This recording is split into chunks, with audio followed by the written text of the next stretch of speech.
Hey there, you beautiful folks. What is up and how are you doing? This is your favorite struggling R&B producer, Valentine D Plug.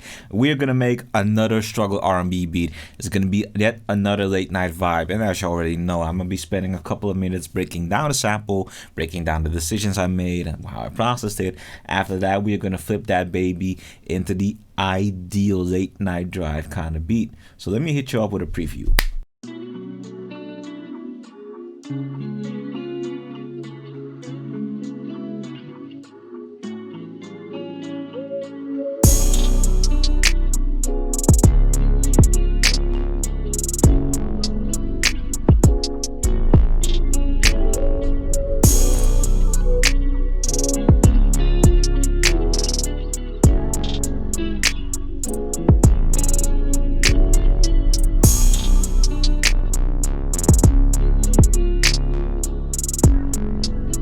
Alright, good folks, welcome back into FL Studio. As you can see, I got the first layer of my sample right in front of me in the piano roll, and that is of course the piano.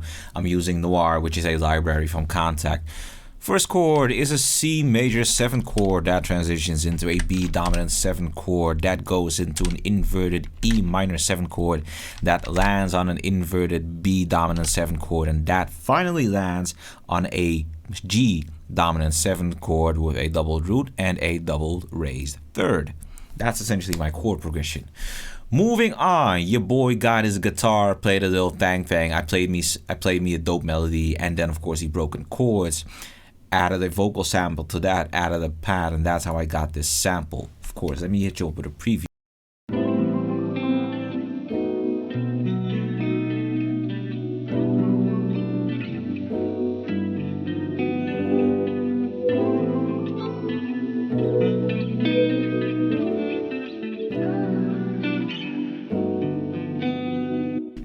Oh yeah, this is definitely some fire. Cool. So let's talk about my processing just a little bit. I record all of my guitar playing exclusively through Guitar Rig 6. I plug it into my universal audio interface using a cable, of course. This is the setup that I'm using. If you want to replicate it, it's the high white amplifier with the matching cabinet, vintage verb set to gold long, plate reverb, a tremolo and a treble booster. Kind of dry, gives it a little bit of reverb, keeps a lot of high frequencies intact. So that's how I record it. In terms of processing, I got one part of the guitar melody that's only run through neutron free, and in that I'm using an EQ, a compressor, a gate, and a sculptor. Sculptor helps me add a little bit of saturation and flavor to it. Gate is to make sure that you don't hear too much of the amp humming when the guitar is not playing, because unfortunately I haven't been able to prevent that. Compressor, of course, reduce the dynamics, squash it a little bit, make sure that it sits in the mix nicely, and EQ to get rid of the frequencies that I don't need or frequencies that I find disruptive compared to the rest of the mix. There's another guitar part that has another instance of neutron free on it, more or less the same, but it also has a little bit of chorus, and both guitar parts are routed to a reverb and a delay bus for width and spaciness. That's essentially it. Now let's zoom in on that vocal sample just a little bit.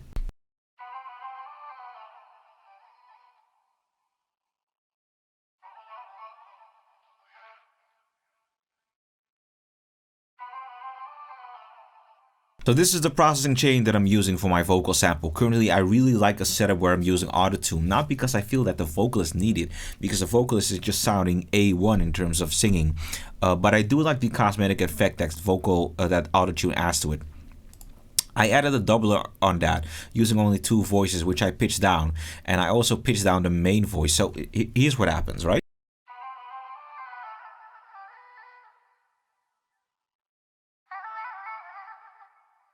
So to make sure that I get a deeper voice, I can just turn down the main voice and make sure that the other voices are turned up so that you hear them blend together. And that's essentially what I did.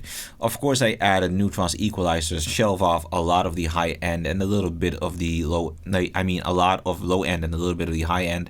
And I added a compressor, my 1176 from UAD, to squish it just a little bit.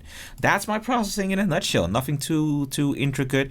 And of course, there's my regular schmegular pad processing, EQ, cut, chorus, and shaper box for my pad. That's how I got the sample. So if you're curious as to what pad patch I'm using the recorder pad and Expand. Expand is still criminally underrated when it comes to good pad sounds. People are put off by the fact that it's so cheap, but it's still so good. It's so legit. Honestly, guys, Cop it. Really, cop it. So I got my sample broken down for y'all, but what I need to do now is flip it. And the first order of business is to get Reactor 6 out there, get a specific bass patch that I really been wanting to use because I haven't been using it in a while. I want that analog bass, that dun dun dun dun, that brassy stabby bass that you hear in a lot of YG and West Coast kind of beats. I'm gonna be layering it underneath my electric piano track, and let's just let the magic run its course. Feel me.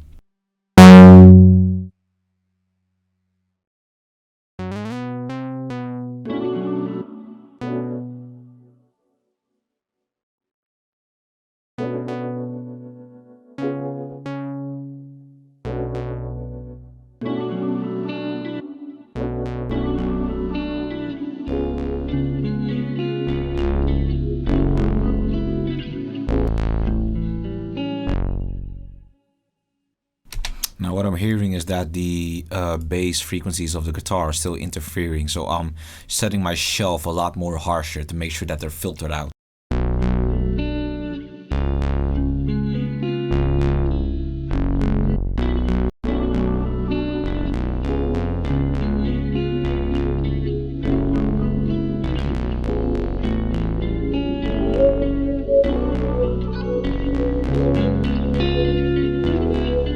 Alright, so here's the part where I start looking for drums, because I got a concept in my head for a drum beat.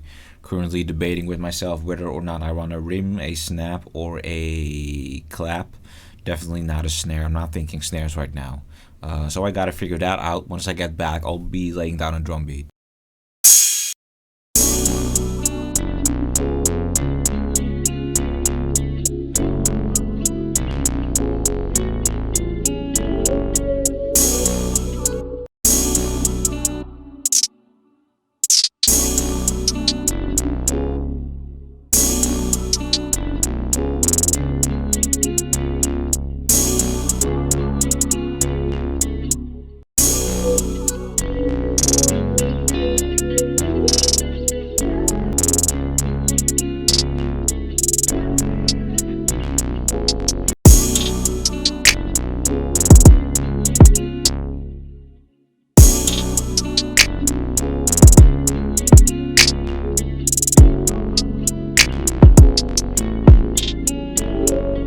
Okay, so my volume levels are bothering me quite a bit. So what I'm going to be doing is I'm going to be assigning everything to a track. I'm going to turn the faders all the way the fuck down and just start gain staging everything.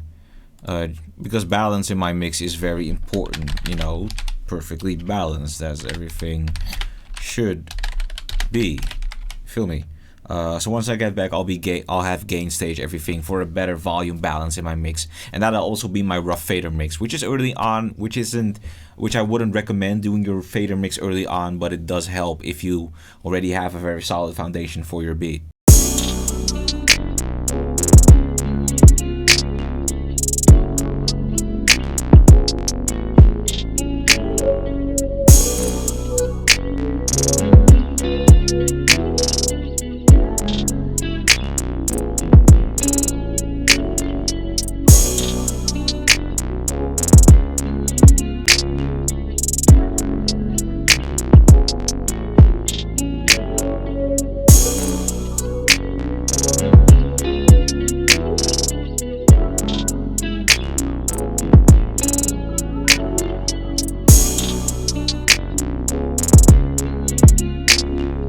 Alright, so one thing that I want to do before I end this video, because honestly we've reached a point where, you know, I've basically got enough going on in the beat, is that I'm adding a reese bass, and for that particular reese bass I am going to go into Analog Lab and I am taking out the crowling bass, and we're gonna use that probably in the hook and in the intro as well, and wherever we feel like it needs to be. Now, is it the crowling or crowler? No, it is the crowling. So I'm gonna lay it out underneath a chord pattern.